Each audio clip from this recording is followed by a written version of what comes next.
Oh shit! It's 2019. Hi guys, how y'all doing? I hope y'all had a nice and safe New Year celebration and shit. I know I was wilding. This is the Unprofessional Opinion podcast. I'm not going to say your host, but I am your mediator. I'm your friend, AJ. Sitting across from me, my main man, $100,000, and the mastermind behind all of this shit, Mr. JC. How are you, dog? How's your New Year? Oh, no JC Shazay. Oh, do you want to be J? No, I mean, you I can don't. be JC Shazay. I don't. Across from me is JC Shazay. Dang, I shouldn't have said anything. How was your New Year's, dog? I don't celebrate New Year's. It's stupid. Okay. I only celebrate like 5 holidays a year. New it's Year's a Day holiday. is one of them. No, it's not. Yes, it is. No, it's not. Yes, it is. Did you get it off? I know that was my old definition.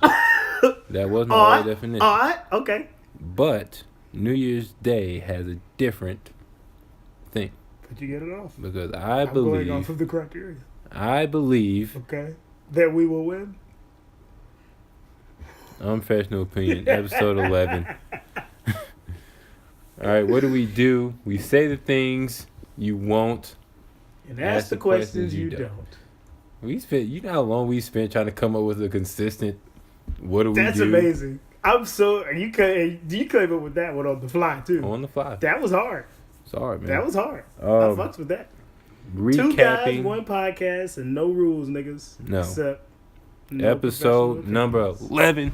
First one in 2019. I'm excited. Mm-hmm. Hope everybody's New Year's got off to a great start. I mean, we 5 days in. Let's recap the first week. Everybody's back to work, including the government. No, they're not. Kind of. So shit's still shut down. Well, it's not all the way shut down, though. Not completely shut down. Right. I think, Democrats took control of the House officially, led by Speaker Nancy Pelosi. Hi, Nancy. How you doing? They passed a bill to reopen 6 of the 7 major parts of the government. Mm-hmm. No wall funds. No wall funds. Fuck that shit. So, of course, 45 is going to veto that. Mm-hmm. Which is crazy because, well, you people don't know this. Mm-hmm. Did you know that the longest government shutdown was only 3 weeks, 21 days? We're now on day 15. I mean, hey. And I don't think that ye old Cheeto up there has thought about like the real repercussions of this bleeding over into weeks, months, because this is going to impact like people's government workers' money, like TSA, post offices, like so many things are going to be affected by this. When was the last time you went to a post office? Last week. Word? Yeah. That's incorrect. Yeah. I use post offices quite a bit, actually. But let me see what I mean. People tax refund is gonna be affected by this, which is something that everybody been wilding about. And people, it's actually hilarious. People just like, why am I still getting taxes taken out of my checks if the government is being shut down? I'm just like, the IRS don't give a fuck if the government is shut down. If anything, they're happy because that means they got to give you your money back. But that, people's welfare checks, like SNAP programs, all of that is gonna be affected by this, which is a terrible, terrible shame because we're literally about to take food out of people's mouths trying to fund a wall that isn't going to work, let alone even be built. Well, so let's slow down on the government's never going back to work again. Well, I'm not. I'm just saying, like, I don't think that the Cheeto up there has thought about the repercussions of those things happening. I mean, you know damn well he ain't thought about that shit. Come on now. He probably didn't care. He doesn't. So, I'm just saying, if they start wilding because they can't feed their family, just know that's your fault. Well, the president's come out and said now, they don't give me the money to build the wall, I'll find it.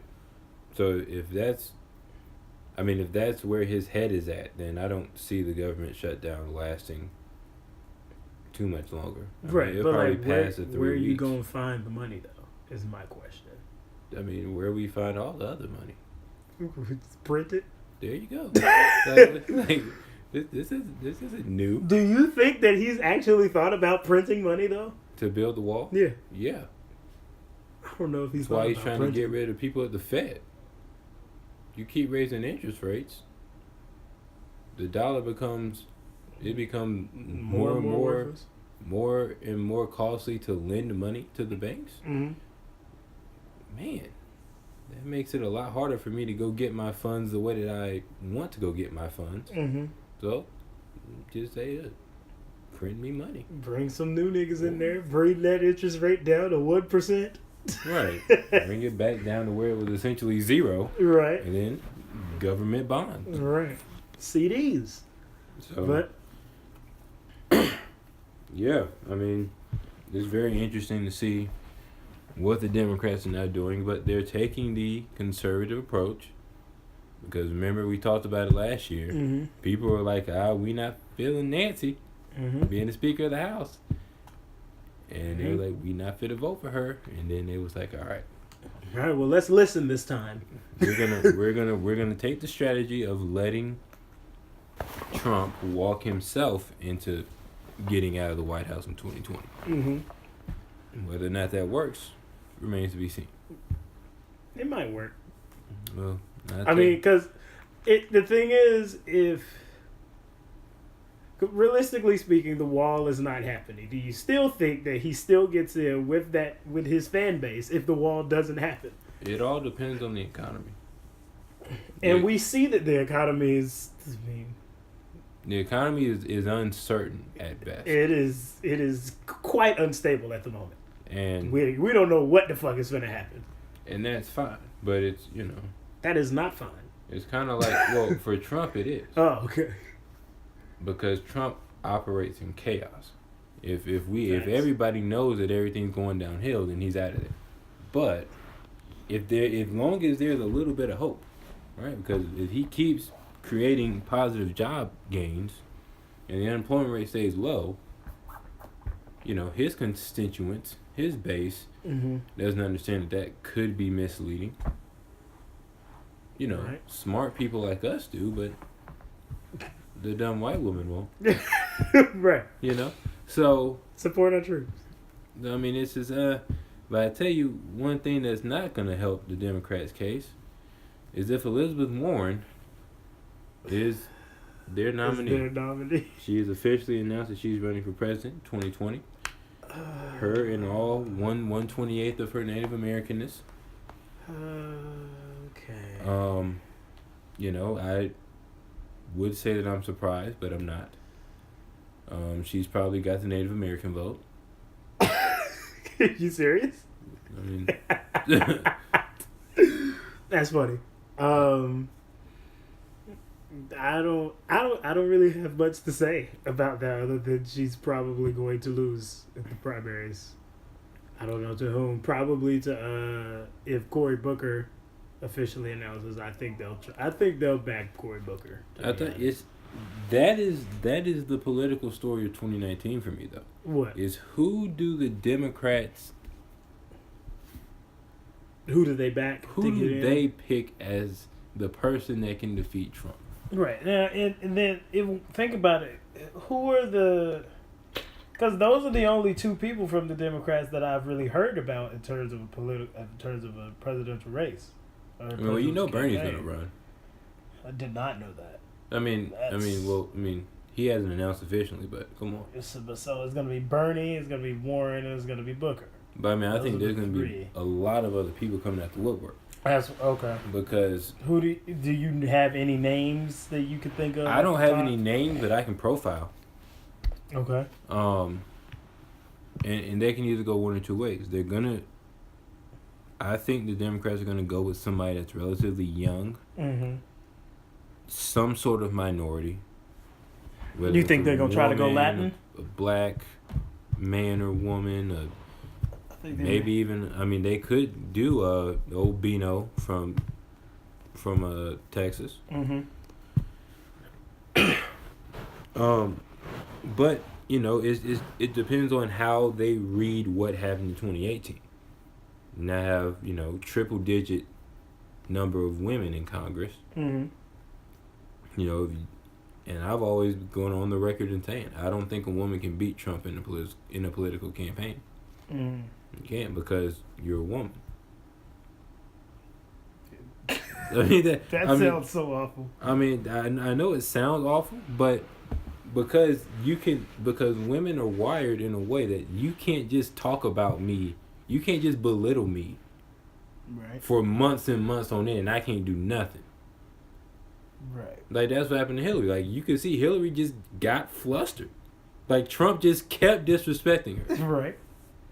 True that. And she was like, man, bump the policy. Let's meet out in the back. Like meet me at the dumpster, nigga. Right. Like fuck you thought this was? Like go ahead and lock us in a room and let us. Me and Bill on that ass, nigga. Right. Like, so I mean, I just think when once that happens, the debate turns into less about policy and more about Trump's character, and people don't care what Trump's demeanor is. Clearly. So because he in there. Right. So you can't out politic his star power.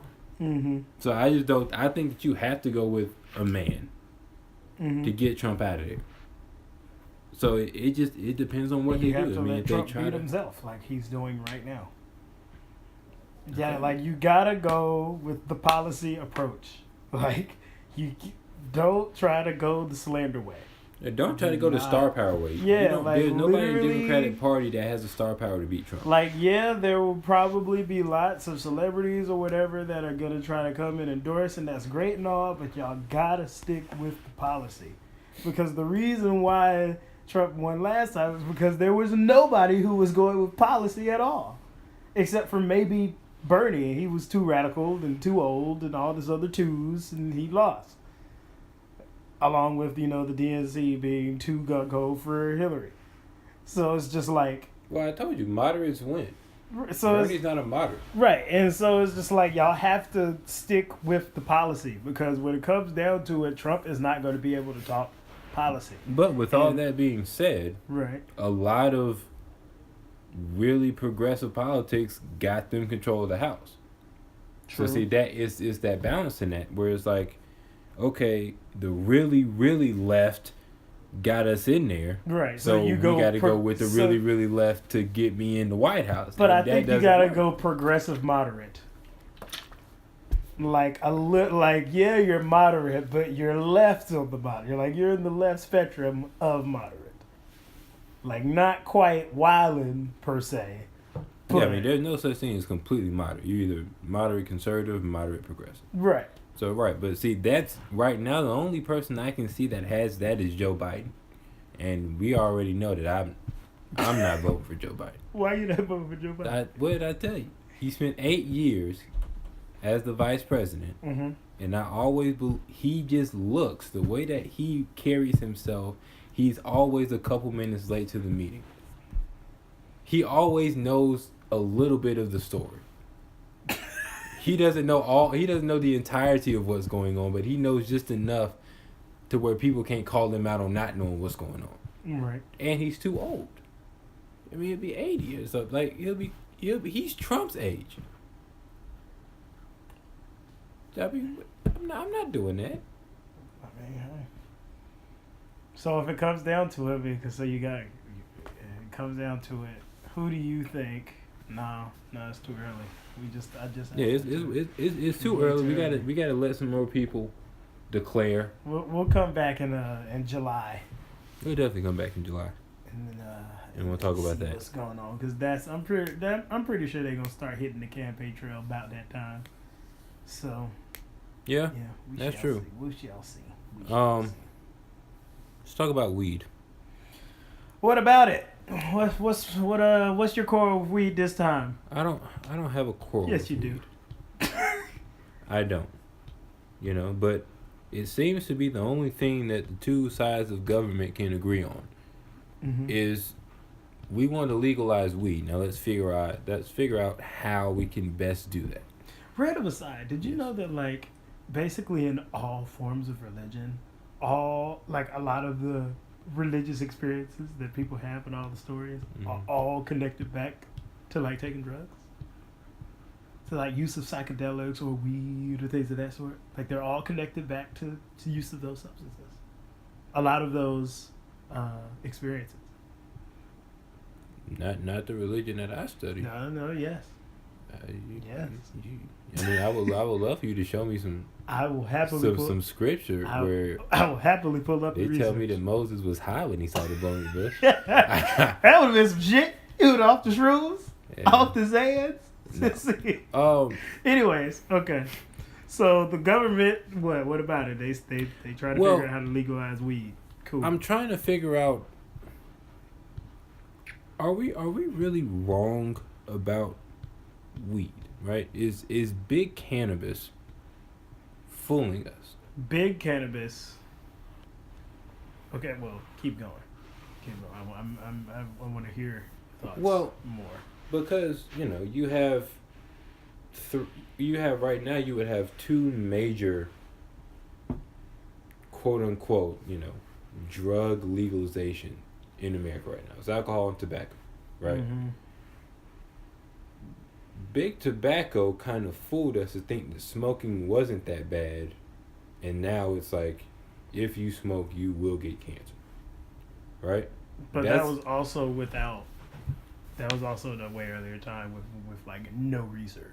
Right. Okay. So we have that side of it. Right. And then we have prohibition alcohol, where it's like, you probably shouldn't drink this, but like, it's gonna be a fun time. Like it'll be bad for you later on, but we're just gonna accept that it's legal. Like, we're going to tell you not to drink it, but we're not going to really get mad if you do. Okay. So where does weed fall in that spectrum? Well, because the thing is, there hasn't been any research that goes directly back to negative side effects. No, that's false. Okay. What do you mean? There are definitely studies that show that weed has long-term negative effects. Please pull them up. I mean, I'm not going to pull them up right now. I need to see that. I need to see that. I mean, I just listened to an entire podcast with an author of a book that's against the legalization of weed, saying that weed has a link to child abuse. Weed has a link to child abuse? Right. What? Okay, we'll discuss that later. But, anyways, But I mean, even in that, like, obviously, if you put weed smoke in your lungs, that can't be good for you long term. I mean, any type of smoke in your lungs is not good. Like, I mean, like, that's intuitively, like, your lungs are not meant to hold smoke. Right. Okay. But I mean, in terms of that, like, I don't know. Why do you think that we're being fooled by big cannabis? Because our conversation, there are the majority of people who are pro weed legalization think that there's no side effects to weed. That's because that's how it's being marketed. Oh, it's just a plant. And you just happen to set it on fire. Right. That the only effects are hungry, happy, sleepy. Right? Shout out to Cat Williams. Of course. King of underground comedy. Fuck it. But what if weed has more dangerous effects than that? What if it has the effects sort of like alcohol, where it destroys your freaking liver if you drink too much of it? Don't give me the red wine, because when y'all go out to the bars, you ain't drinking red wine. True. Red wine ain't brown.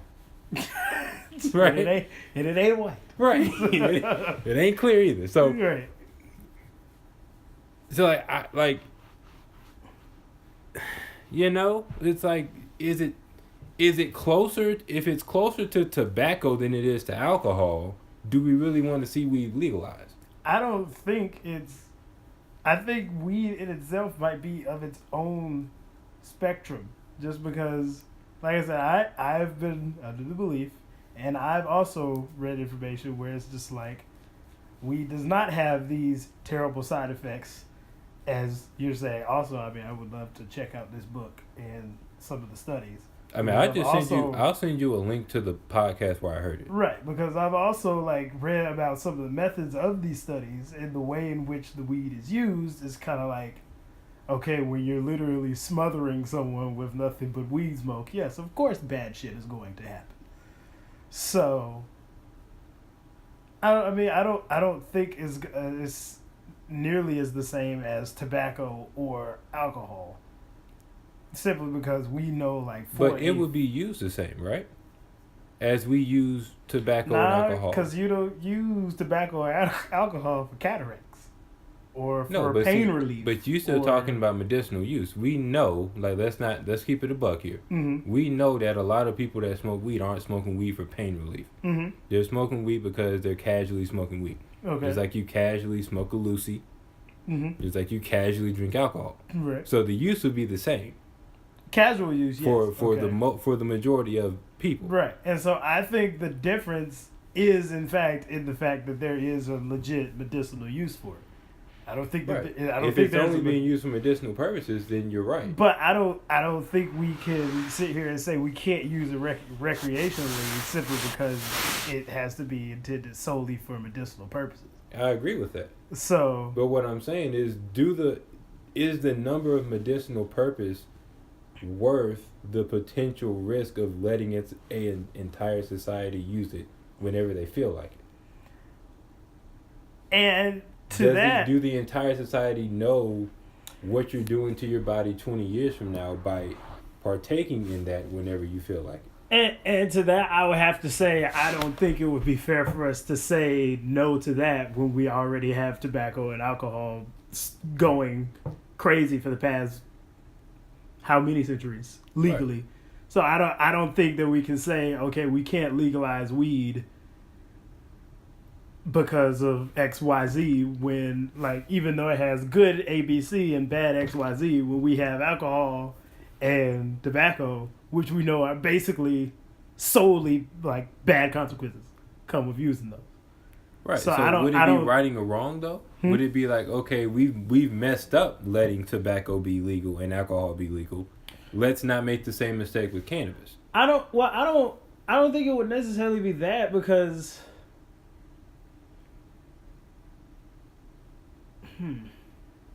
because I don't think it would necessarily be righting or wrong, because I feel like the only way you would be able to right that wrong would be to make those substances illegal.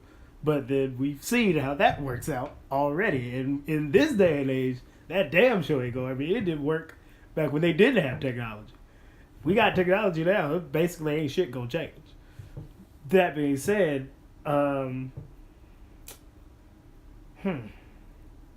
know. I don't think that would be righting the wrong at all. And I think it has to go back to the like there are actual pros that go to it.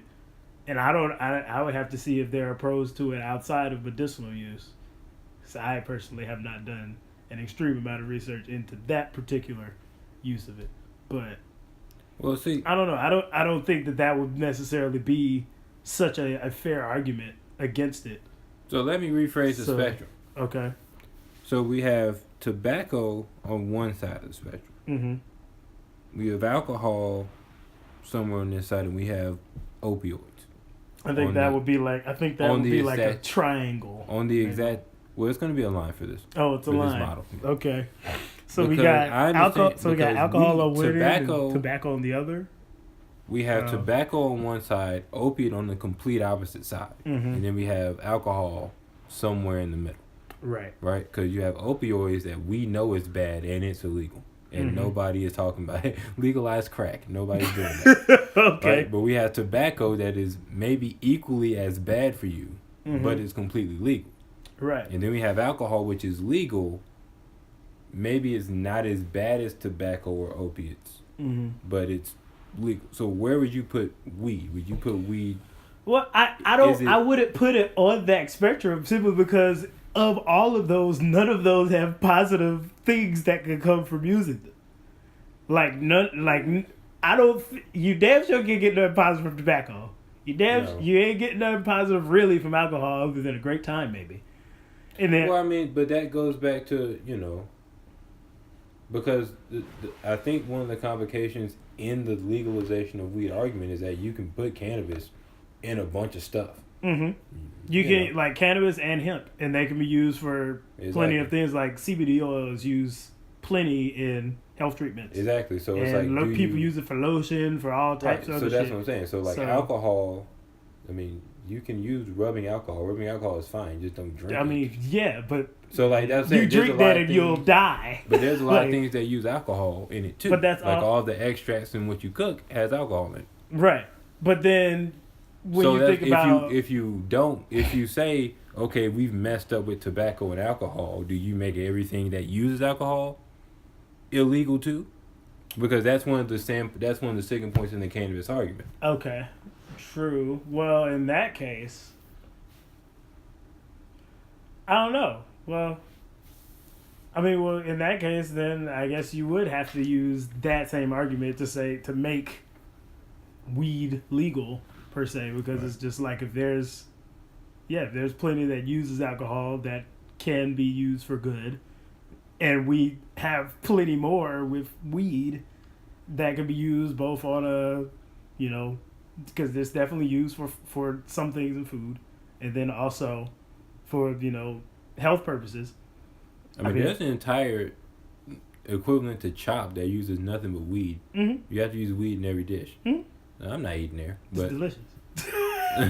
Right, like I'm not watching an episode of that, but yeah, that's fine. But I mean, I think that that can only help weed's argument, because like when we think about it, like it's one of the few drugs that we know of, few natural drugs, quote unquote, mm-hmm. that actually has pros to it. Like when we think about all other types of drugs that are, on those long ass lists, none of them have any positive side effects. And then when you think about manufactured drugs that are used for, whatever other medicinal uses, even those have, shitty side effects. So if anything, I would say that weed might be better in the sense that it's natural to the earth rather than being created in some lab and combining all kinds of crazy ass chemicals to create some shit for asthma, even though, side effect gonna be shortness of breath and red eyes and kidney failure, whatever the fuck else. Possible side effects. Right. Not necessarily actual asthma, but possible side effects. I think, once again, like that only works in weed's favor to me. And I think really the only thing that goes against weed comes down to the social stigma that people come up with about, weed people. They're junkies and they're not contributing members to society and they make you act crazy and all this other shit. Well, I think weed has been known to cause. Well, weed in certain studies, weed has been linked to causing psychosis. Mm-hmm. So if somebody says weed does make you act crazy, they're like 3.5% right. Right. So it's just like, I think that's really just the biggest argument to it. And then, keep in mind that we would have to find a way to actually tax weed, which is probably the hardest thing because weed literally grows like everywhere. So, I mean, it's not that hard. They taxing internet sales. Well, yeah, I'm just saying, like, it would be hard to tax virtual sales. They can tax weed. But what I'm saying is, like, you got this weed shop over here in California, but then down the street you got somebody growing it in their backyard, and they don't even know it. Like, there are a lot of people who have weed in their grass and shit, and they wouldn't know it because, one, they're not smokers, and they wouldn't be able to recognize it. Like, I've had that happen actually in my old neighborhood. It was somebody next door who had weed in their backyard and they didn't know it. They didn't know it until some niggas came over there and saw it and started picking it. And then somebody was like, oh, these niggas is in my yard. And so they cut down everything. And then the niggas came, opened and knocked on the door. It's like, what happened to the weed? And it was just like, oh, that's what y'all were doing back here. Oh, okay. Cool. So, but yeah, I mean, the long story short, I think it only goes to help the argument. But then that also. But there's also another argument. What's the argument? How how important is weed legalization to American politics and to the economics? I mean, could weed be a cash crop? It could have so to speak. So to speak.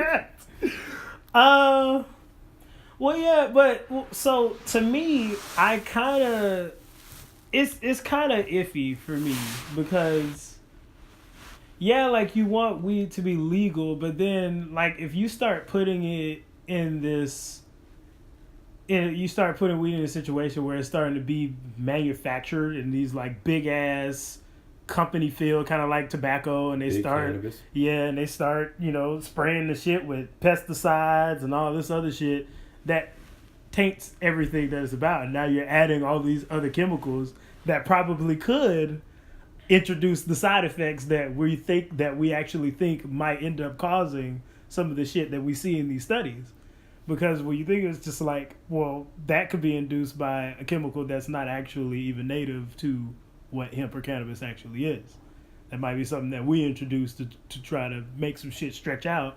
Next thing you know, you got little Jimmy trying to murder somebody because he was smoking on, some tainted weed, essentially. So it's kind of like, it could definitely make lots of money, but I feel like that would come at the expense of tainting what cannabis actually is in the long run. Well, I mean, from that being said, I think from an economic point of view, I think it would do very minimal. Mm-hmm. Because, I mean, I study kingpins. Okay. I ain't never seen nobody be no kingpin for selling weed. Okay. Like weed ain't move. Like weed is something that you start off in, but you the big start money, in weed and then you move to heroin and cocaine. Yeah, the big money is in the opiates. Is in heroin, cocaine, crack. I mean, some do crystal meth. Right. I mean, like weed is what you do to test out your sales strategy, so to speak. And so I mean, I don't know, really. I mean, but I'm not a part of the weed culture. I mean, I've always been the guy that, forget the medicinal part, the social part of it. Why do you need to smoke weed? Mm. Like, it doesn't do anything positive for you. Yeah. Your body creates its own THC. So if you need, like, the THC that you think you need from smoking weed, your body can produce it by itself. I agree with that. But well, I mean, that's a don't. Fact. That's not really. I'm saying like I agree that you don't necessarily need it. I don't agree with you saying that there is nothing positive that can come from it socially. I don't think. Right. Well, I mean, nobody has yet to explain to me anything positive. I mean, half of music has been induced by using either opiates or weed. Like, okay, plenty of great music. Like it's lots of different shit that can be unlocked off the gouge. That's great, but I'm saying if you want to be a musician and you think that Bob Marley needed weed to be Bob Marley, he didn't. Okay, fair. I mean, I don't. His ability to write songs transcedes how much weed he smokes in a day. That's just my opinion. Okay. So I mean, but anybody else, if you want to be a freaking lawyer, Johnny Cochran smoke weed. Yeah. I could totally see Johnny Cochran smoking some weed. I could too. But when it was time to perform and Johnny Cochran wouldn't smoke, like, he didn't have to get high to go get OJ off. True. I'm not. True. Maybe smoke a cig. Maybe drink a glass of wine, get your nerves down. Right. I mean, that's what I'm saying. Like, stuff for nerves. I understand people saying, sometimes I get shaky. I need my weed. No, you don't. Mm-hmm. Other ways you can calm your nerves. Like, you don't have to, like, what people tell me that weed is for, there are other ways. Right. But the difference is, why are we trying to take away that way? I don't know. What would be your reason to say you shouldn't use weed? Like, yeah, there are other ways, but what's wrong with me using weed? I mean, but see, it's not a right or wrong thing. It's just, well, what's the issue? Well, I mean, I think that there are long-term effects that happen in your brain when you create too much THC in your body.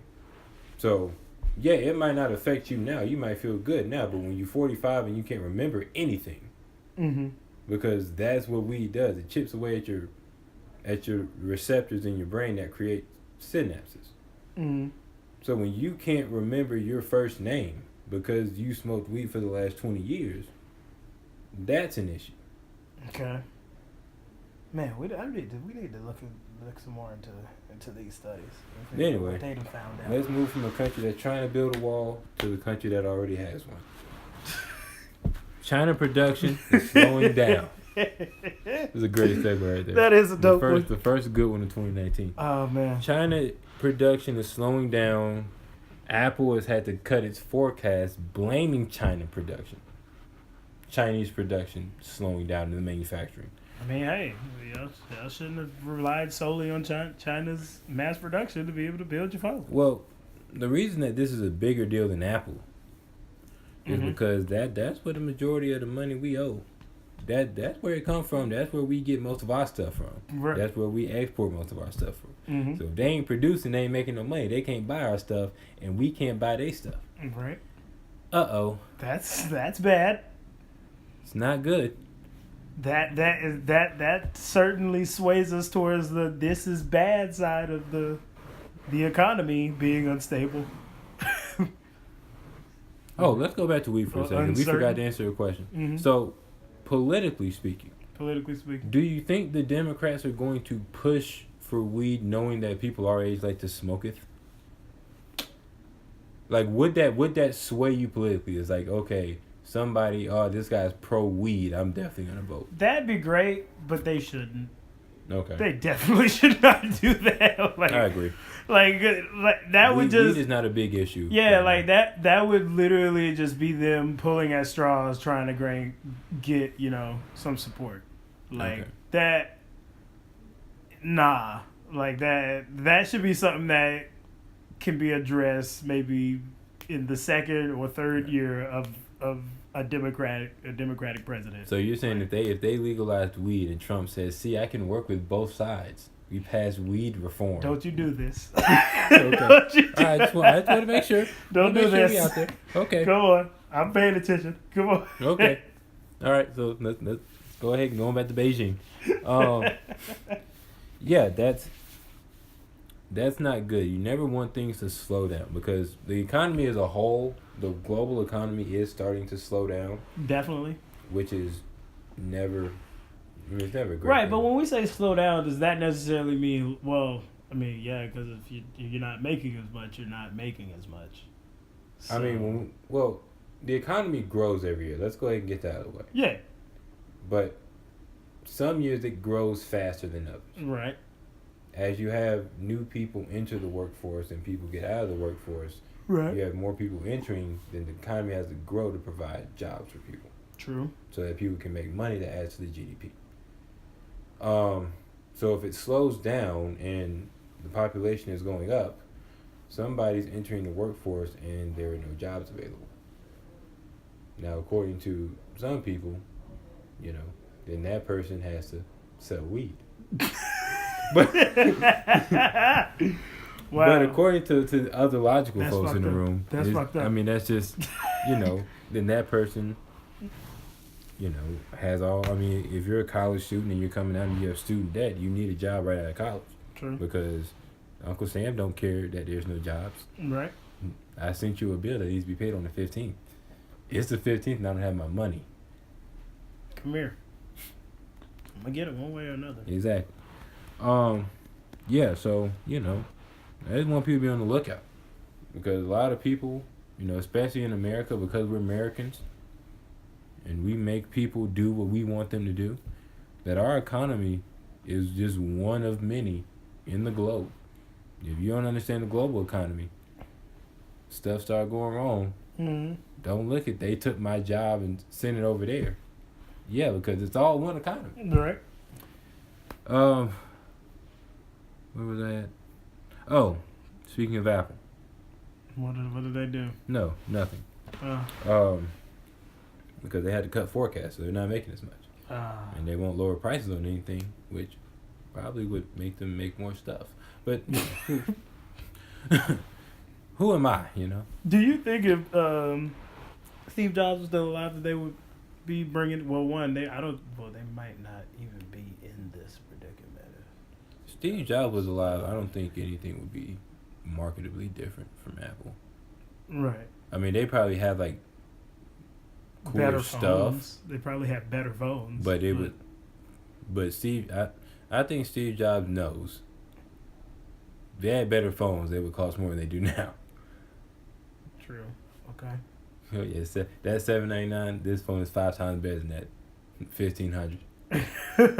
And people just be lining up like, you know what, it is better than that $1,500. Cool. Not me. I can't do it. But anyway, I was at work, Mm-hmm. and you know, I unknowingly met a person that I work with very closely. I met his wife, and I was just like, yo, I would never in my life work at the same company as my wife. I mean, Fair. that's valid. I mean, that's Unless the craziest thing. we are in like entirely different divisions where we don't interact Not even that. on the work basis whatsoever. Not even that. I'd be okay with that. I think I'd be fine with that. If you work for JP Morgan and I work in IT and you are a trader, Nope. and the only interaction we have is when your internet is down, like I'm okay with that. I don't have to see you. Like we ain't no real conflict there. Like like company wise there's a conflict of interest, but You gonna carpool? I'd be down to carpool. Save some money. Smart. That means that you can't leave until they both ready to leave. Oh no. You work in IT, you gonna be there a while. You got to hear the nagging. True. Every time I get off work early, you ain't never. Nope. Go home. And work for a different company. LOL. I'm not ever working at the same company as my wife. They can find you. They can find you. Who? Your wife. My wife can find me? Man, look. What is wrong with your wife being able to find me? No, let's say that you on a team that got a lot of women in there. Okay. You get to talking. Okay. She don't know that y'all talking about work. The She fuck don't does that know. got to do with that, Because Jordan? she can find you. That has nothing to do with anything. Yo, look, man. Look, when I leave to go to work in the morning, I'm leaving to get away from you. No, you're leaving to make money. Because, all right, so think about this. Just think about it. You like Let's say that you're a trader and she works in IT. okay. Okay? So y'all have a fight the night before. Y'all Okay. both mad. Okay. You had a $300 gift card from Amazon. She threw it away. Okay. You don't have the receipt. Okay. So I went and bought Amazon stock. Bet. I mean, well, you can't. That's a little illegal. But like, Why would that be illegal? You can't redeem that card. Like, Wait, why would it be illegal for me to buy Amazon stock? no, because you're trading on behalf of J.P. Morgan. Oh, You can't say because oh no, I I'm lost saying Amazon. like I'm I going went to and buy. bought. I'm saying I went and bought Amazon stock. Yeah, this is a lot more than $300. Right. But anyway, y'all have a fight about it. Okay. Right? I told you not to touch my stuff. This you can touch anything else, but you can't touch what's in this drawer. This is what she told you. No, this is what you told her. Okay. Total disrespect of my privacy. Mm-hmm. Okay, there has to be boundaries somewhere. Okay. You're all under me. And she says, look, you don't never clean nothing. Okay. So I was just going through Do you trying to clean make things? sure. Do you clean things? Do I clean things? I know I clean. Maybe. I cleaned everything. Okay, well maybe you missed the spot. I mean, Okay? like I clean everything. I cook. Come on now. So you know, like, and she do all that. If you got that woman, she knows your IP address. She can mess up your computer. What if she want to come by there and talk about what y'all was going through at the house, and she see you talking to another woman?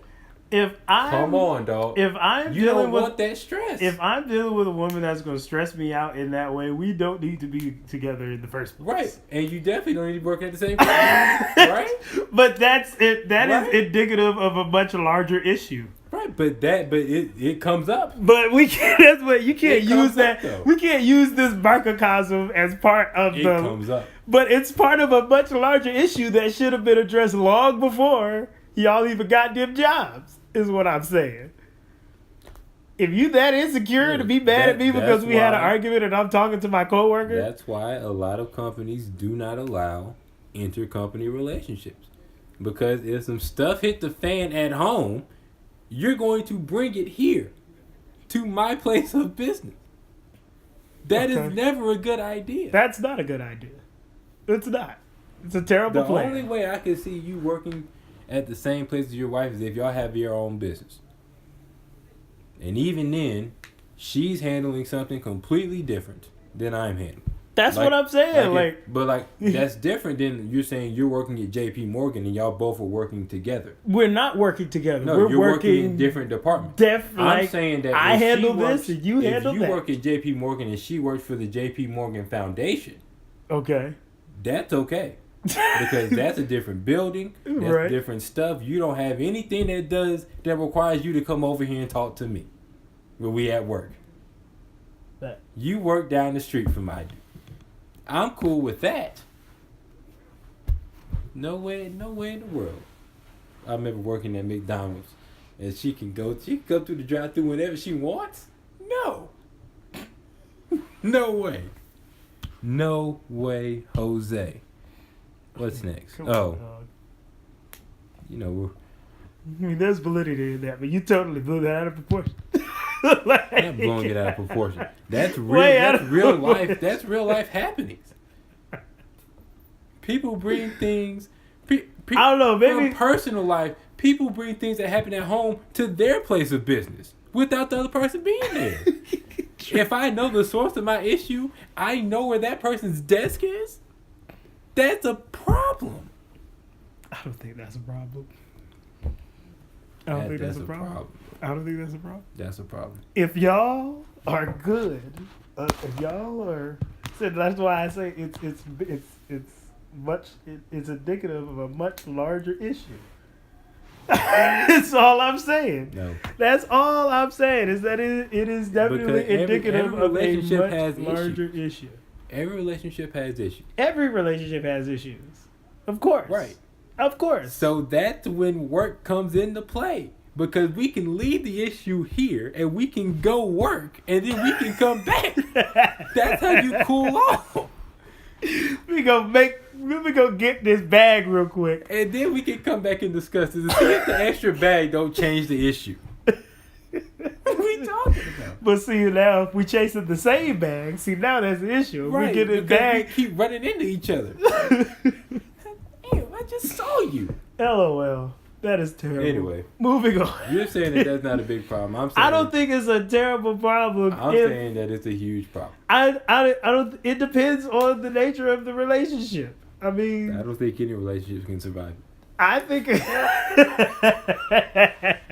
I don't think any relationship can survive working at the same place. Okay. All right. Moving on. Where we at? That you're saying that might not be a problem. I think it is. I'm not saying that couldn't be a problem. What else is a big problem? I'm just saying that is Black Monday in the NFL. The hell is that? The day after the last day of the regular season, when all the coaches get fired. Okay. Is that upon us? No, that happened on Monday. Oh, this past Monday. Yeah. Oh shit.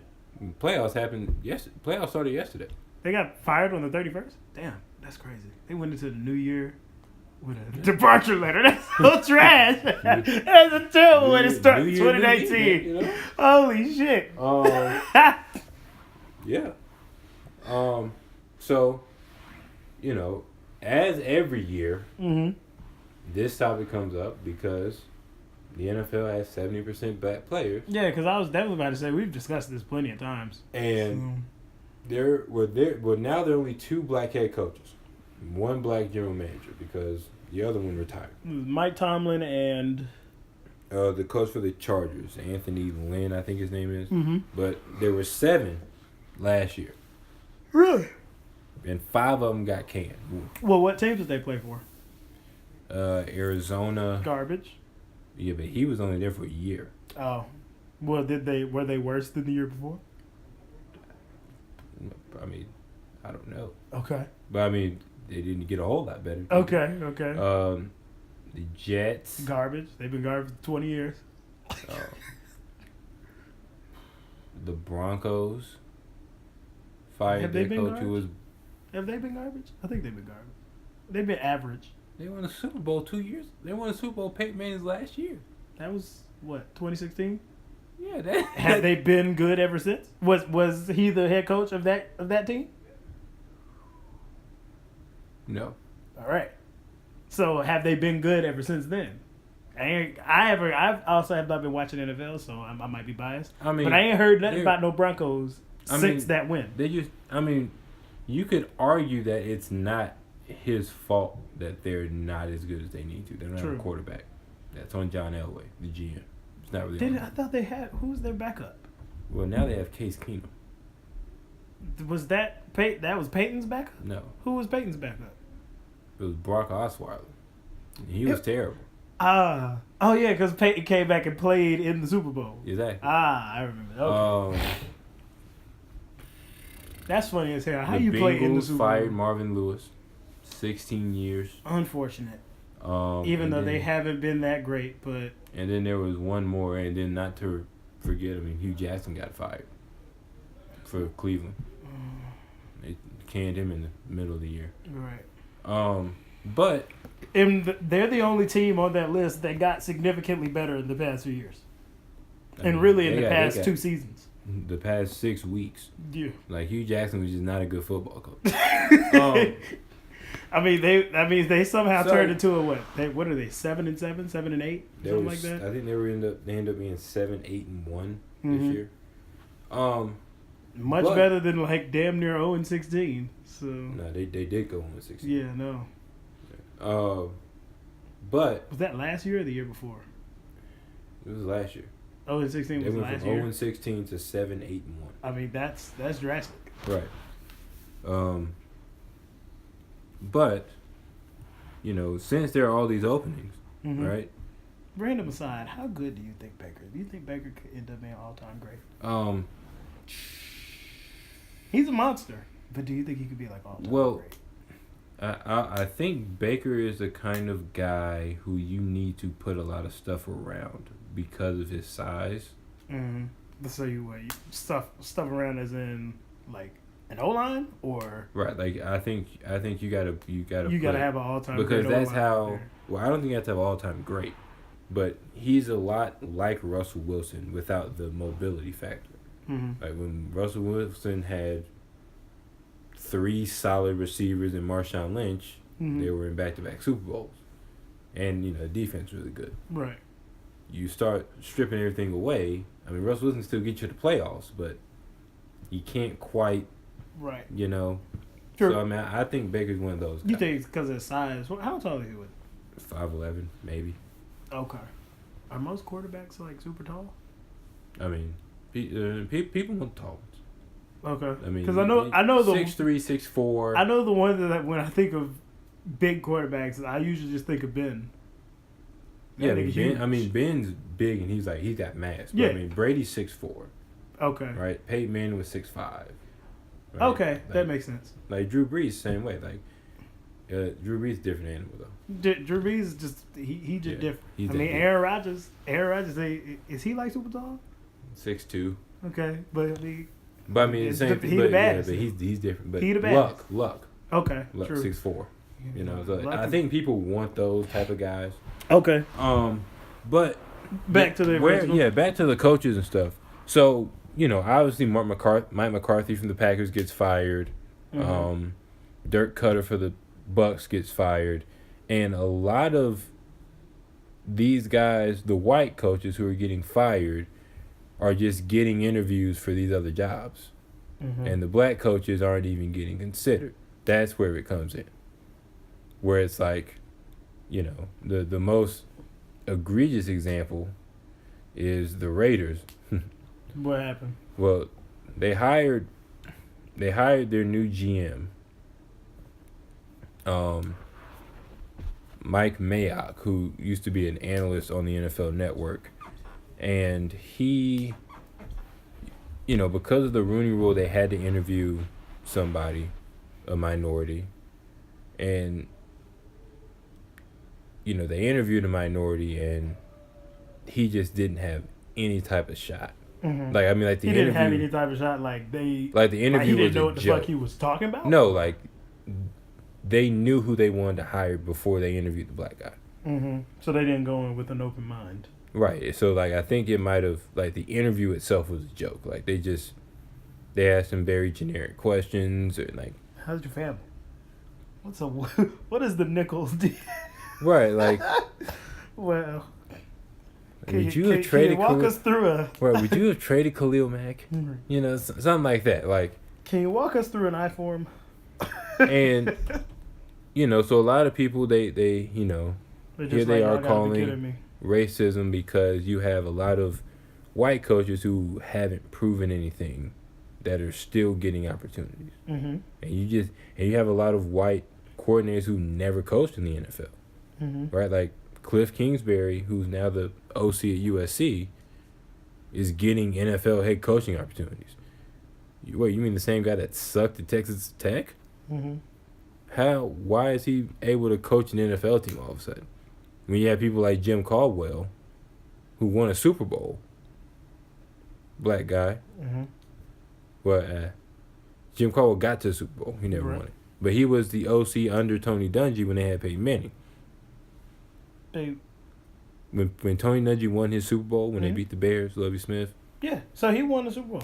Well, he has a Super Bowl, but he wasn't a coach. Oh, right. And then he became the coach of the Colts. Right. And he can't get a phone call. Right. So it's well, you willing to go to this college guy who's got a 30% winning percentage in college. Right. And this guy's been to the playoffs, and you won't even answer the phone for him. So that's where the racism comes in. And we love talking about racism. Of course. Especially when it comes to the NFL. Right. And, my take has always been, no, it's not necessarily racism. Mm-hmm. But at the NFL level. The racism is below the NFL level. Okay.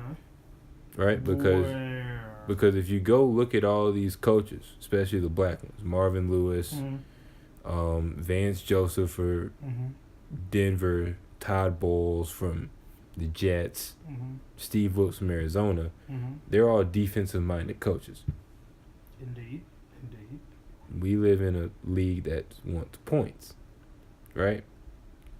So, if your defense is giving up a lot of points, which it's going to do because the rules are towards the offense. Yeah, they're basically making it impossible for you to play defense nowadays. Right, and it makes it impossible for a defensive-minded coach to say, okay, just give me time to build. Right. And say, wait, you told me you can coach defense. Our defense is getting roasted every week. True, okay. So you don't have a whole lot of black coaches on the offensive side of the football that are quarterback coaches designing plays, right? They do have one, and the guy's going to get a job. He's the offensive coordinator for the Chiefs, and he's black. He's probably going to get hired somewhere because Mahomes is a stud, and he's a quarterbacks coach, right? So how many black quarterback coaches do you have? How many black offensive coordinators do you have? Because also, especially with the Jets and the Cardinals, they have young quarterbacks. Right. The league is now, if you have a young quarterback, you have to get an offensive mind to make that guy pick. Jared Goff and Sean McVay, Mahomes and Andy Reid, even freaking Trubisky, Bowling under Matt Nagy. They doing something. Andrew Luck, Frank Wright. So if I just drafted a quarterback, I got to get an offensive coach to go with that guy. A lot of offensive coaches aren't black because they aren't black at the college level either. They aren't black at the high school level. The quarterback coaches, the quarterback gurus, most of them aren't black. Right. Because they put the black guys with the other majority black guys in the defensive side. Okay. That's how you fix that. Okay. Right? So in a nutshell, because you did say a lot. Yes. You said plenty. In a nutshell, let's get more black coaches on the offensive side of the ball. True that. Now, where do you think we find a lot of those? Because outside of, I mean, in like you said it, in the NFL, there aren't a lot of black coaches on the offensive side. Do we just pull them from college? Well, they're not at the college. They're not a whole lot at the college level either. Right. So where do we find there aren't a lot of offensive minded black coaches? Like when we think about sports, like there aren't a lot of offensive minded black coaches. Well, you look at where the quarterbacks are now coming from at the high school level. Mm-hmm. Traditionally, it's not a whole lot of black people just in that level in general, right? So you have a lot of them come from California and Texas. Hell yeah. White. California to stay producing some quarterbacks. But that's all they got. But now they're starting to come from places like Georgia, like Florida, like Maryland. There's black people somewhere in there. So it's just like we need to start looking for who's producing these all-time great coaches. These not all-time great, but these great young quarterbacks. Right, but I think do we have to look specifically for producing great quarterbacks? No, I think what you have to do is you just have to get black people you have to get black coaches to really understand the nuances of offense. Mm-hmm. Because it's easy to say, oh, you were a former quarterback. You can now coach quarterbacks. And then you understand how a quarterback reads a certain defense and you design plays to beat that defense. And now you're a coordinator. You do that pretty well, you become a head coach. Right? Sounds pretty simple. But you don't have, you don't have that pedigree of, I've turned this quarterback into something great. That's why all the white guys have the advantage. Mm-hmm. Because when these quarterbacks now are getting quarterback coaches at 12, 13. Right. So, Lamar Jackson's quarterback coach is horrible. I mean, he can't throw. He's playing pretty well. He's playing excellent. But I mean, he's a running back right now. I mean, his first game he ran the ball 27 times. Huh? Ezekiel Elliott don't even run the ball 27 times in a game. That means you can't throw. Deshaun Watson's quarterback coach. Deshaun didn't play great. Mm-hmm. Deshaun didn't play great yesterday. Andrew Luck was tearing that defense up. Boy, Andrew Luck was doing something serious to him. Right. So if I'm a quarterback, I want to see what Andrew Luck, who was teaching Andrew Luck, right? Not who was teaching Deshaun Watson. Which could have been a black guy, Right. So it's stuff like that. But it's just like, well, so now when we think about it, like there probably aren't a lot of black quarterback coaches. So it's just like, where do we get them from? Like we haven't seen a great black quarterback with a great black coach ever. No. Like right now we got Kyler Murray, and we sure know that all of his coaches are probably white as this cloth. I mean Kyler Murray's coach is his dad.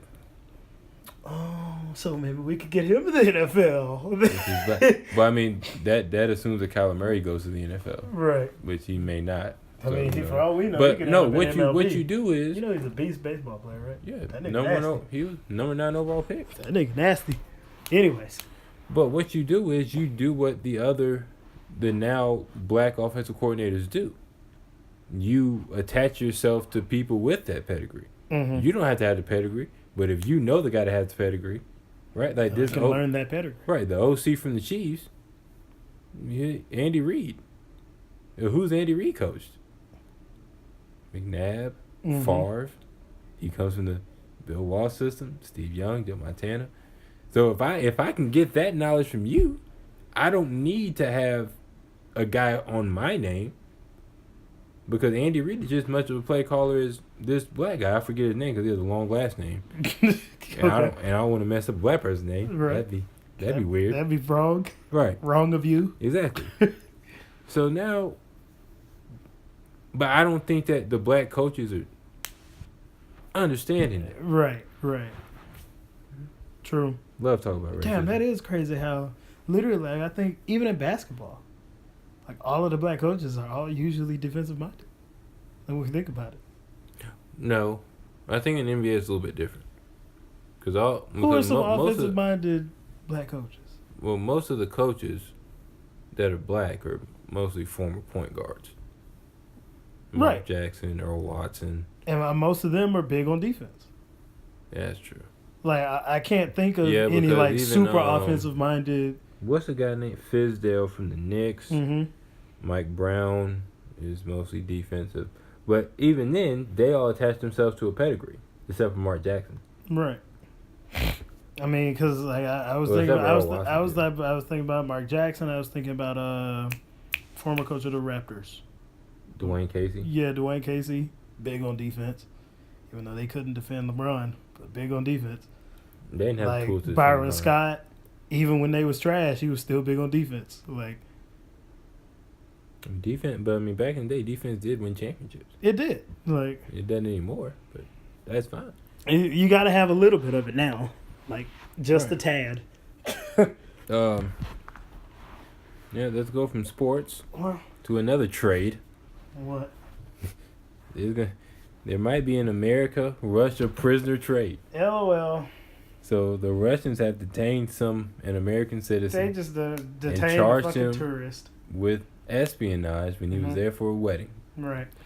But I think what they tried to do, so he was there for a wedding, but he used to be in the military. Yes. And he got a discharge for misconduct, Yes. for larceny, Yes. which like he took somebody else's stuff without their permission. Right. And I think that they were just like, I think they kind of used that to connect him to being a potential spy or something.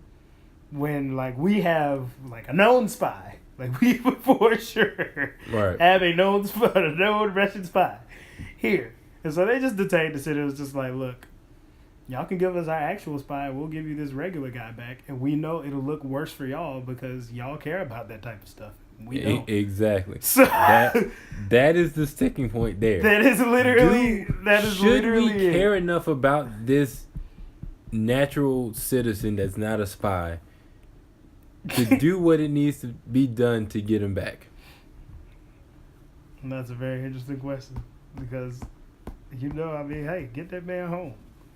But I don't think we can. I don't think we can give up the Russian spy that basically helped to give us Trump. one of the Russian spies that might have helped to get us Trump. I don't know. That might be too high a price to pay. But then again, it's just like, I mean, that's just he was there for a wedding. Like, he visited Russia like multiple times. So it's just like, we know that this is a power play. Yeah, but that's the thing. It is a power play. We know for a fact that it's a power play. But it's just like, as America, like that's our brand. Yeah, like if somebody gets caught up overseas, we do whatever it takes to get them back. That's us. Like, so it's just like, I mean, fuck. It's 2019 though. New year, new us. Right. Like, because I mean, let's be honest here. If this was America and one of the Slovakias, we've been blown up all of Slovakia, right, to go get that one person back. Right, we would have blown up everything except that square mile. Right, and then we would have went in there and shot everybody to get that dude back. Right, but this is Russia. Like, and they are not to be fucked with. That's not a game when you go in there. Right, Russia thinks it's a game. You could come in here if you want to. All right, you can come in our pay. We in the mountains. We won't even call 3 seconds. We got the ice. Okay, y'all ain't got the ice like we got the ice. So I'm in water and on land. That's okay. That's a tough one. What do you think? What do you think we got to do? I mean, I hope he's getting treated well. Like, I mean, so he did talk to a U.S. ambassador apparently, and the U.S. ambassador said he is indeed in good condition. I mean, like you say, you've been there multiple times, right? You might want to figure out what they charging per month to rent. Because I mean, until we figure out what this Russian spy knows about America, I don't know if we can just. Well, that spy was invading conservative circles. No, I know you're talking about, because I think we talked about her. Yeah, I think it's Marina Butina. There we go. Right, because she had met Donald Trump Jr. Or like something like that. And we was like, whoa, how'd you get that close? Dangerous. The girl is so dangerous. Yeah, that man might be a stranger in Moscow. Yeah. Oh man. Speaking of Michael Jackson songs, I mean, this is your topic. I'm gonna go ahead and let you take the reins here. All right, guys. We're talking about the man of the hour, R.Kelly. Jesus Christ. So apparently there has been a 3-part docuseries, which is really like 2 episodes, an hour each. So it's like 6 parts that have been aired over 3 days. Where can you find this? On the Lifetime Network. Lifetime TV for women. Yeah, you can go in there and find it, and there's this documentary on R.Kelly. And everyone's just up in arms about R.Kelly, and people are still like trying to defend, like listening to his music, and other people are just like, oh man, this man is sick and all this other shit. When are we gonna just get him all the way out of the paint? Apparently he has it's been accused that he has a sex ring, which would kind of make sense as to why it doesn't really matter if people stop listening to his music, because if he's at the head of a sex ring, he's making money regardless with these minors. But it's just, when are we gonna get him out of the paint, y'all? Why are we still talking about him? Well, what do you mean get him out of the paint? Like, when are we going to stop supporting him completely? I mean, it always comes back to,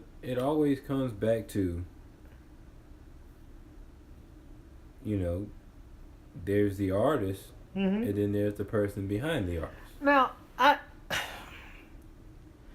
because you're not telling me that Trapped in the Closet is one of the greatest things that music has ever seen. Right, but the thing I'm not ever going to stop watching Trapped in the Closet. But the thing is, that's what you're asking me to do. I will not do it. How can we not, how can we say that they're separate if the person inspires the art? Is what, the person and their feelings and their views on the world, whatever, inspires their art. I don't know how we can sit here and say that they're separate. I don't think you can separate, because that's literally saying, you got 2 different brains.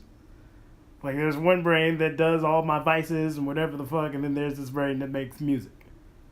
I don't really see how you can split those up. And I don't really see how you can continue to support this man with all of this shit. I'll give you an example. Because there's a great example of this, actually. Floyd Mayweather Jr. And I don't support Floyd right, but whatsoever. Let me tell you. For the very outside of the ring, what would be the word you would describe him as? An abuser. Well, okay. Well, outside of that, reckless. Okay. He travels around with millions of dollars on him. That's saying rob me. Right? He has no discipline at all. In the ring, he's the most disciplined fighter we've ever seen. So, sometimes when people get in that confine, they become that. Michael Jordan was the same way. Outside of the court, he was reckless. Gamble, cigars, staying out till 4 a.m. Hangover game. Not a flu. Hangover. Right. Hangover game. But once it's time to go to work, he go to work. I ain't never, as much as I don't like Michael Jordan, I think he's the second or third greatest player ever. He go to work. He go there, get there, and give you that. He go in there. You need 40. He gonna give you 45. and five. Right. Man. He might do it on 36 shots. Right. But he gonna do what needs to get done. You know.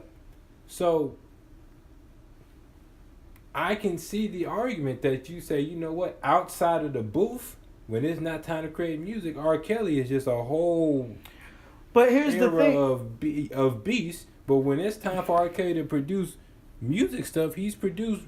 But I think good music to a lot of people. I don't necessarily like his music. Right, so. but I think the difference is, yeah, like, okay, like outside of boxing and outside of basketball, they were nuts, and then in the ring or on the court, they were beasts. But those crafts aren't inspired as much by your literal feelings and putting that shit on paper and sending it out to the world. I don't think that that's necessarily the same. Oh, basketball is an emotional sport. I agree. Mm-hmm. I mean, we both know that. Okay. But boxing is an emotional sport too. Okay, I don't really know about that. I mean, if you I'm not a big fan. Now, I'm only saying that because I'm not a huge fan of boxing like that. No, but I can tell you because I am. Okay. If you about to go in there and you about to let somebody punch you in your face for 12 rounds, you got to have some emotional fortitude. True. Because you're going to get hit one time, you ain't going to be able to get up. You got to get up. Right. If you going in there to fight Tyson, when Tyson was when he was doing crack right before he went out there, that other guy was scared. That's an emotion. True.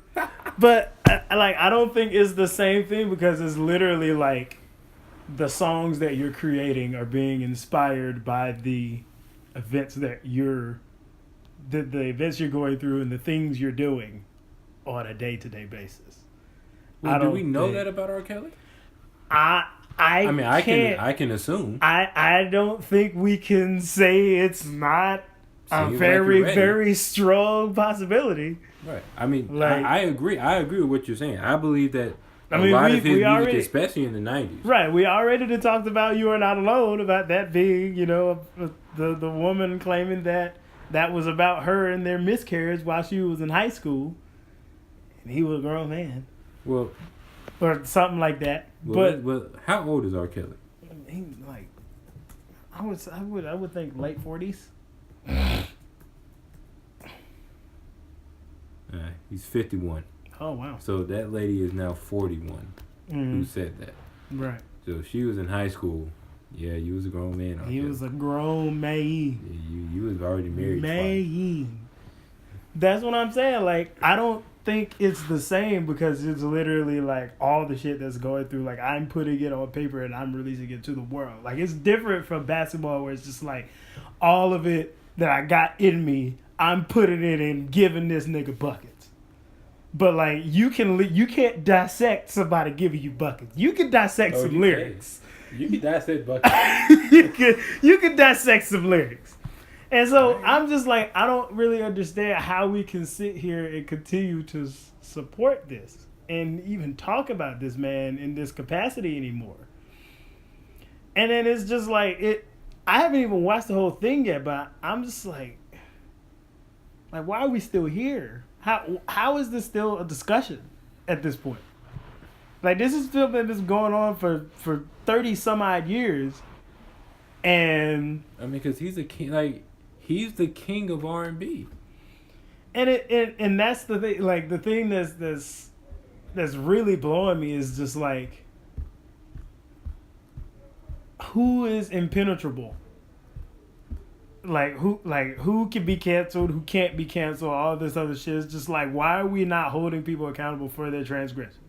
I'll bring up an example. Mm-hmm. Outside of R.Kelly. Mm-hmm. Apparently, recently, there's been footage of Drake back in 2010 bringing some girl up on stage, kissing her, ask her how old she was.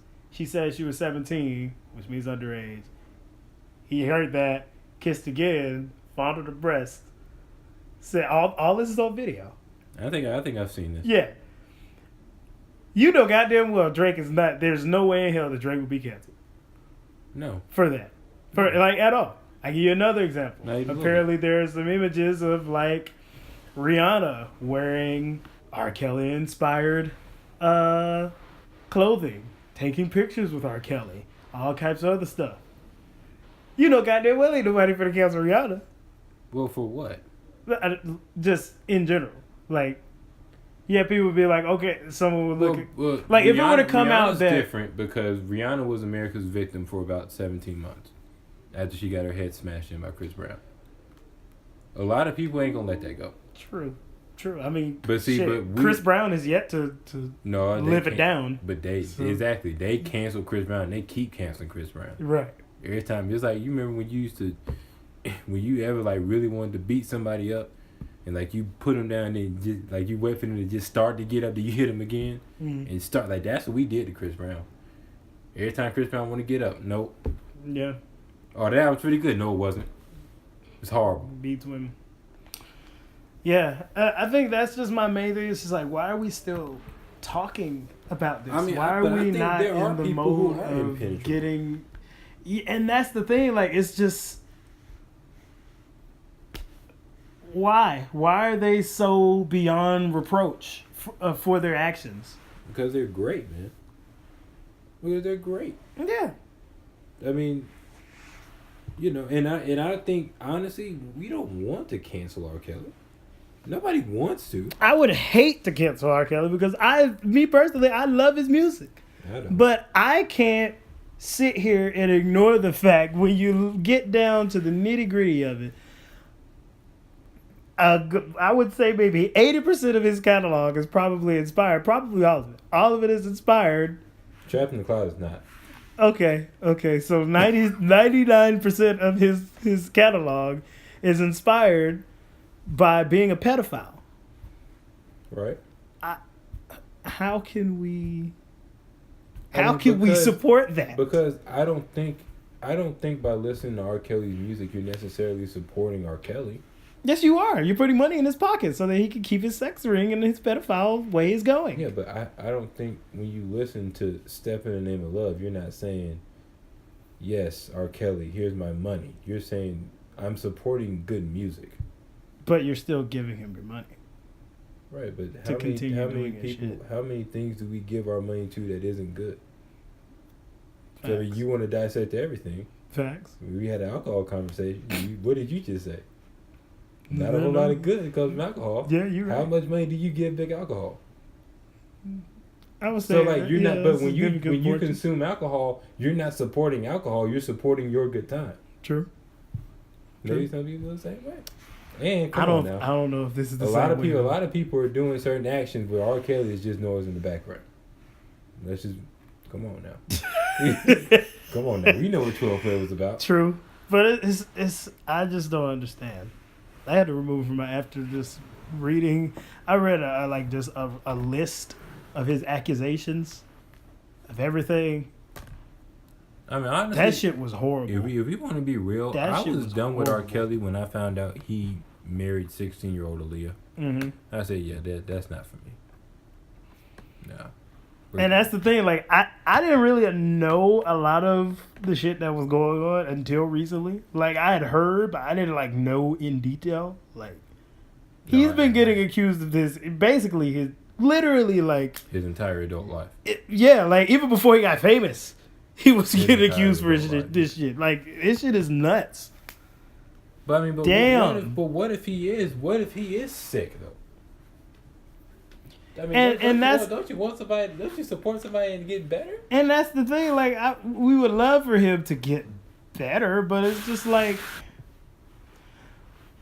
that opens up a very interesting question. Mm-hmm. Are there unforgivable, actions per se? So where do you want this to go?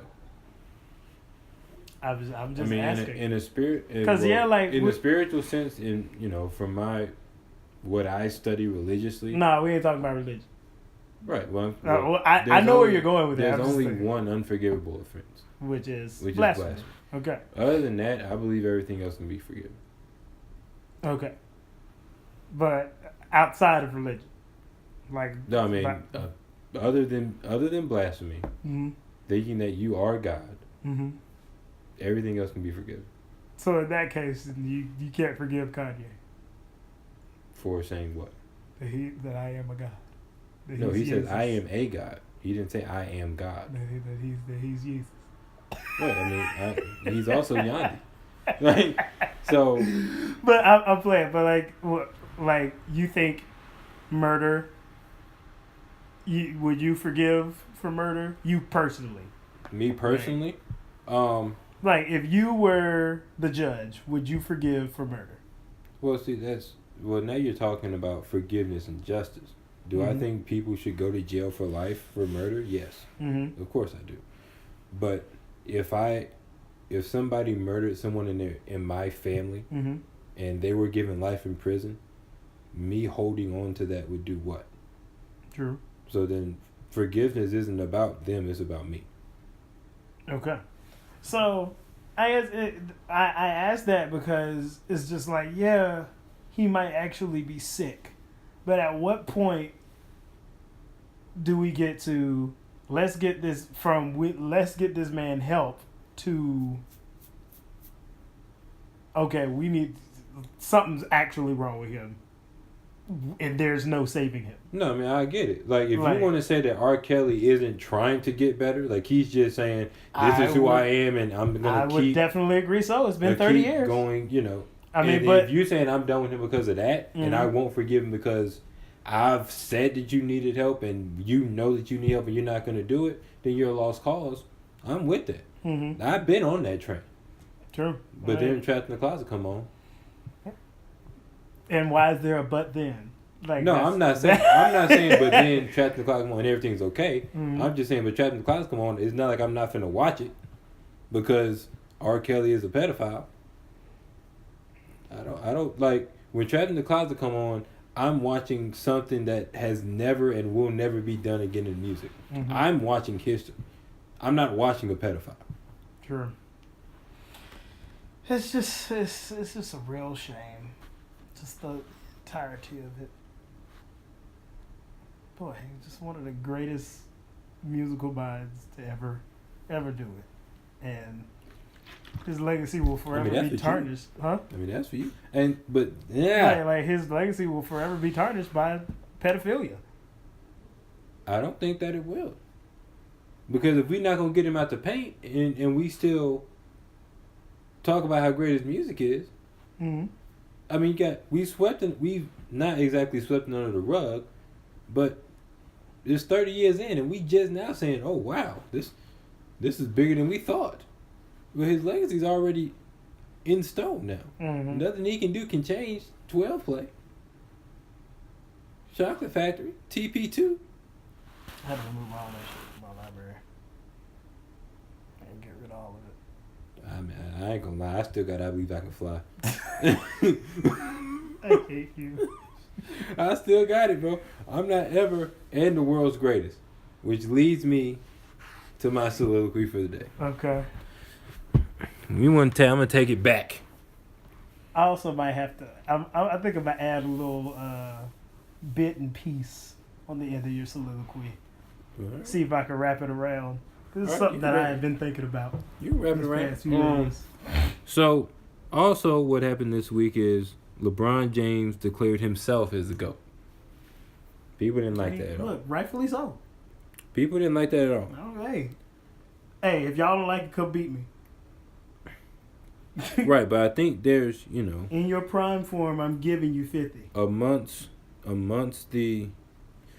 there's a weird unwritten thing that you're not supposed to declare yourself the greatest of all time at something. Like, you're supposed to let other people come to that decision. Mm-hmm. And I just want to take people back to Muhammad Ali for a second. Why is Muhammad Ali the greatest boxer ever again? Because he declared himself so. Because he told us. Mm-hmm. Before he had won anything, he said, I am the greatest in the world. And of course he won. Right. He did win. And, most people wouldn't argue. Mm-hmm. Of course I would, because I'm an arguer at heart. Mm-hmm. Well, who would you say is the greatest? I mean, I think heavyweight? Joe Louis is the greatest heavyweight fighter ever. Okay. And I think Muhammad Ali is second. Okay. And then I think it's everybody else. Like, they have separated You themselves. put it what? You think what? Mike Tyson third? No, sir. Evander third? Or No. who you think? I mean, you got to talk about Marciano, Dempsey, Jack Johnson. Papa Jack was probably third for me. Okay. Because Papa Jack was ahead of his time. He'd have tore Tyson up. But anyway. True. But 30 years before we said, okay, this guy's the greatest of all time. Mm-hmm. Most people consistently. He told us he was the greatest. Mm-hmm. Without having to prove anything. Mm-hmm. And I wonder, as we start 2019 and everybody is still in their New Year's resolution mode, how many times do you tell yourself you're the greatest in the world? You person, how many times do you wake up, go look in the mirror and say, you are the greatest in the world? I to be completely honest You've with you, never I've done never done that. Why not? I don't know. Because think about the world we live in. If you don't say it, who's going to tell you? Who is going to tell you? True that. See, if you say it enough times, you'll start Make the to lie believe become it. the truth. Hey. This nigga. That's why, I tell a lot of people don't, by listening to this podcast, they would never understand. Mm-hmm. I'm actually pro-woman. Please divulge. No, because The I tell women and all the listeners need to know. I tell all of my female friends that I love them. Mm-hmm. And I mean it because I do. Mm-hmm. But another reason I do is because we live in a world that isn't going to tell you that. Mm-hmm. So if I don't tell you and you don't tell yourself, how do you feel loved? Oh, because this person temporarily does something for you. Now, that's what love is. Mm-hmm. Then you figure out that person's not who you thought he was. And then, I don't know, should I stay? Should I go? I mean, I don't recognize this person anymore. Right. that type of stuff. Right? So, since everybody's still in the New Year's resolution mode, man, I want everybody, I say I'm not motivating everybody anymore. I'm motivating me. Mm-hmm. Right? Talking to the dreamers out there, I'm not talking to everybody else. I'm done with y'all. Mm-hmm. Look in the mirror every day and say you are the greatest in the world. Mm-hmm. And mean it with everything in your being. I don't care if you got to yell it and wake everybody in your house up. I'm the greatest in the world. Mm-hmm. And on that note, I'm not done. you're not done. On that note. Because if you say it enough times, you will believe it. Do you know what the two most powerful words in the history of human nature are? I am. Correct. I am.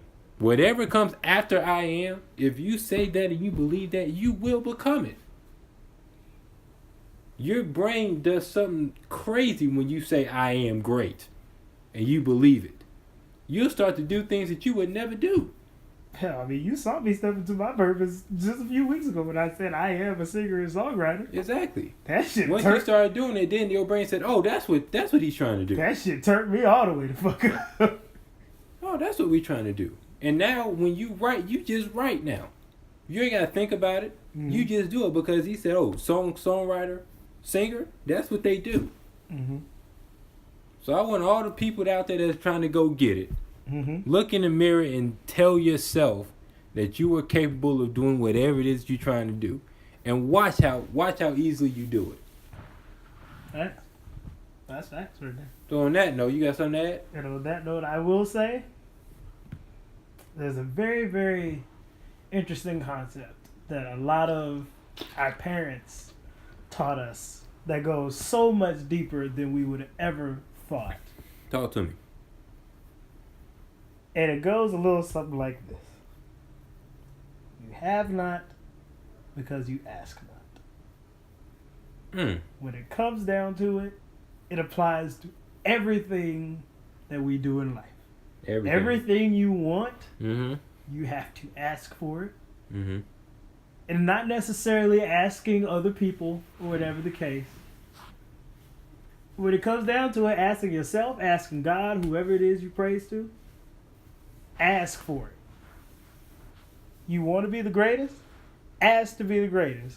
And then what will need to happen for you to be the greatest will be laid out. The path will be laid out for you right there. You want the information? Ask for the information. It will be the path to get the information will be laid out in front of you. All you have to do is ask for it. If you do not ask, it will not come.